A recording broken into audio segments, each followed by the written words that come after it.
স্বাধীনতার পর গত ৭৭ বছরে ভারতের সেনাবাহিনী যেসব অস্ত্র কিনেছে তার বড় একটা অংশ এসেছে রাশিয়া থেকে।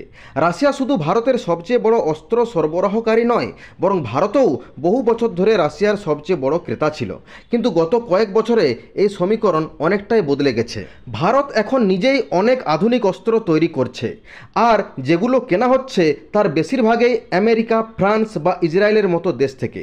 রাশিয়ার কাছ থেকে বড় সড়ো কোনো অস্ত্রের অর্ডার আমরা শেষবার দিয়েছিলাম 2018 সালে S-400 এয়ার ডিফেন্স সিস্টেম। এরপর থেকে রাশিয়ার সঙ্গে ভারতের প্রতিরক্ষা বাণিজ্যে বিরাট পতন এসেছে। এটাই রাশিয়ার অস্ত্র রপ্তানিতে বিশাল ধাক্কা দিয়েছে।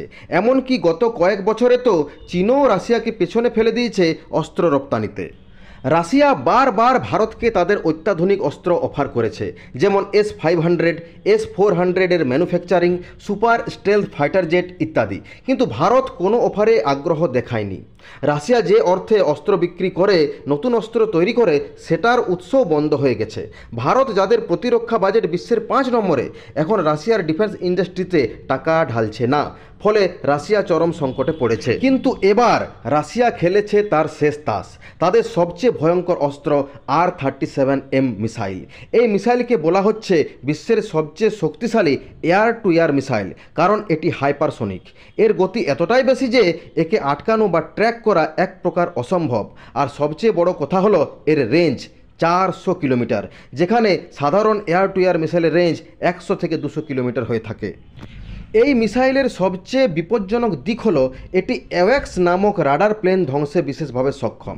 অ্যাওয়াক্স হলো যুদ্ধে ব্যবহৃত এক ধরনের আকাশে উড়ন্ত রাডার, যেটা শত্রু বা মিত্র সব কিছুর উপর নজর রাখে। যে কোনো দেশ যুদ্ধের সময় এই অ্যাওয়াক্সকে চোখ হিসাবে ব্যবহার করে। এই প্ল্যানকে ধ্বংস করা মানেই শত্রুর চোখ অন্ধ করে দেওয়া, এবং R-37M সেই কাজটি করে ফেলতে পারে সেকেন্ডের মধ্যেই। এমনকি তার আশেপাশে থাকা ফাইটার জেটগুলোও একে থামাতে পারবে না। ভারত কি করবে?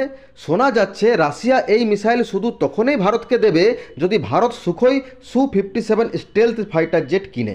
কিন্তু এটা নিশ্চিত না। আমার মতে যদি এমন শর্ত থাকে তাহলে ভারতকে এই ডিল এড়িয়ে চলা উচিত, কারণ ভারত নিজেই হাইপারসোনিক টেকনোলজিতে কাজ করছে এবং কিছুটা সফলতাও এসেছে। তবে একটি বড় ইতিবাচক দিক হলো R-37M মিসাইল সুখোই 30 MKI এর সঙ্গে কাজ করে। যেহেতু ভারতের কাছে অনেক সুখোই 30 MKI আছে, আমরা যদি এই মিসাইল আলাদা করে পাই তাহলে সেটা আমাদের জন্য গেম চেঞ্জার হবে। আমাদের প্রতিবেশী দেশ চীন এবং পাকিস্তানের কাছে প্রচুর অ্যাওয়াক্স আছে।